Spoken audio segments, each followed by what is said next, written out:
भारत रत्न लता मंगेशकर अब हमारे बीच नहीं रही, लेकिन हमारे सुरीले गीतों के जरिए वो सदा अमर रहेगी। उनके गीत जीवन के हर रंग और हर भावना के साथी रहे हैं।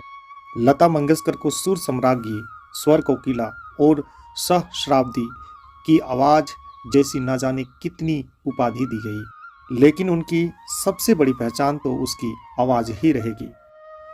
1940 के दशक में जब लता मंगेशकर गायकी में अपनी जगह बनाने मुंबई पहुंची, तब उनकी आवाज़ को यह कहकर रिजेक्ट कर दिया गया था कि उसकी आवाज़ बहुत पतली है।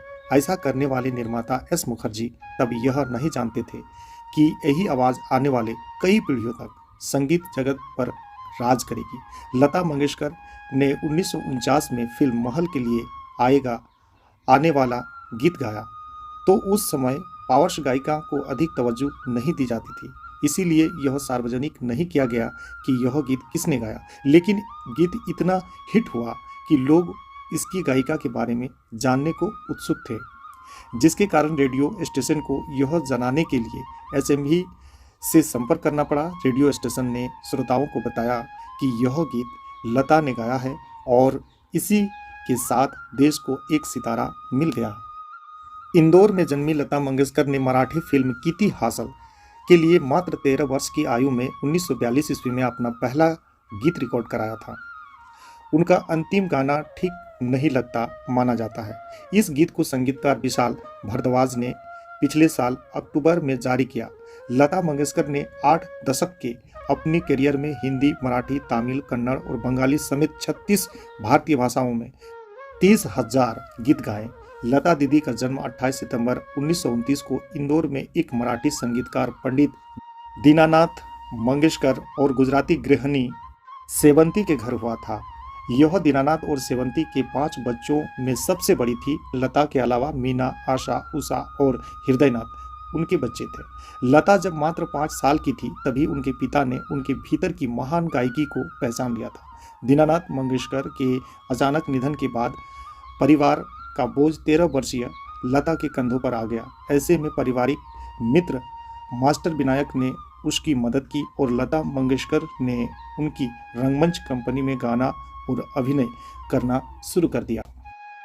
लता मंगेशकर ने दिलीप कुमार की आत्मकथा the substance and the shadow में उर्दू के साथ अपने प्रयोग को याद की है।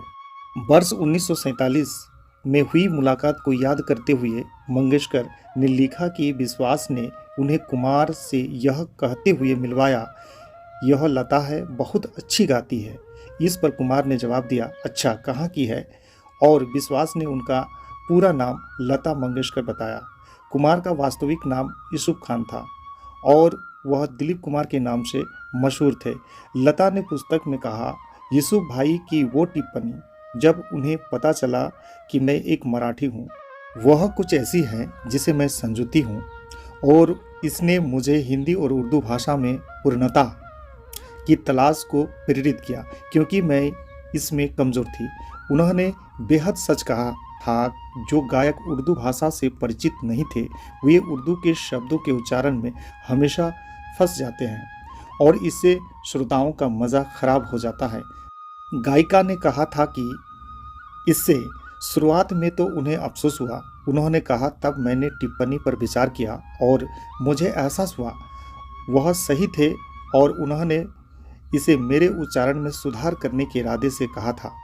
मंगेशकर ने कहा कि वह घर गई और एक पारिवारिक मित्र को बुलाया और तत्काल उर्दू सीखने की इच्छा जताई और फिर एक महान मौलाना से उर्दू सीखना शुरू किया।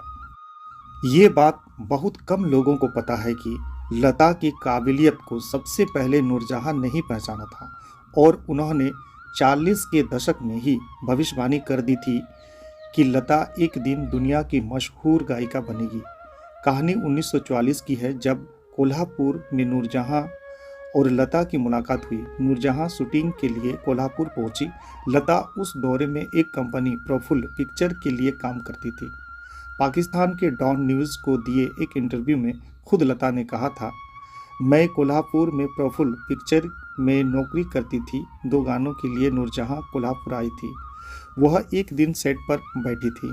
कंपनी के मालिक ने मुझसे कहा, लता नूरजहां जी को गाना सुनाओ।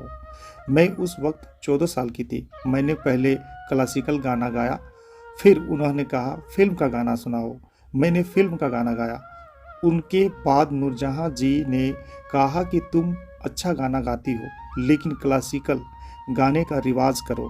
लता ने 1 घंटे का जिक्र करते हुए कहा, एक दिन नूरजहां जी नमाज पढ़ रही थी और वह अचानक रोने लगी।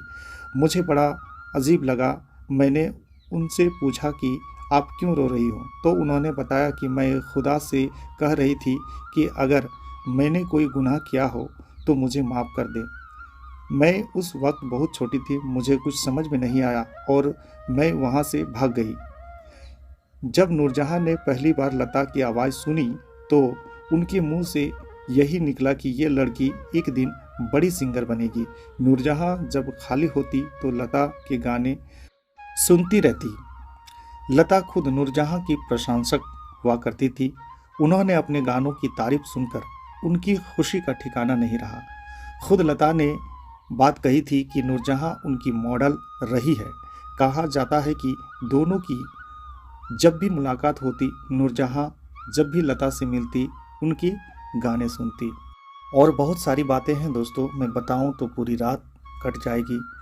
आपको वीडियो कैसा लगा? अच्छा लगा तो लाइक कमेंट शेयर करना नहीं भूलेंगे और साथ में चैनल को सब्सक्राइब करना नहीं भूलेंगे। जय हिंद।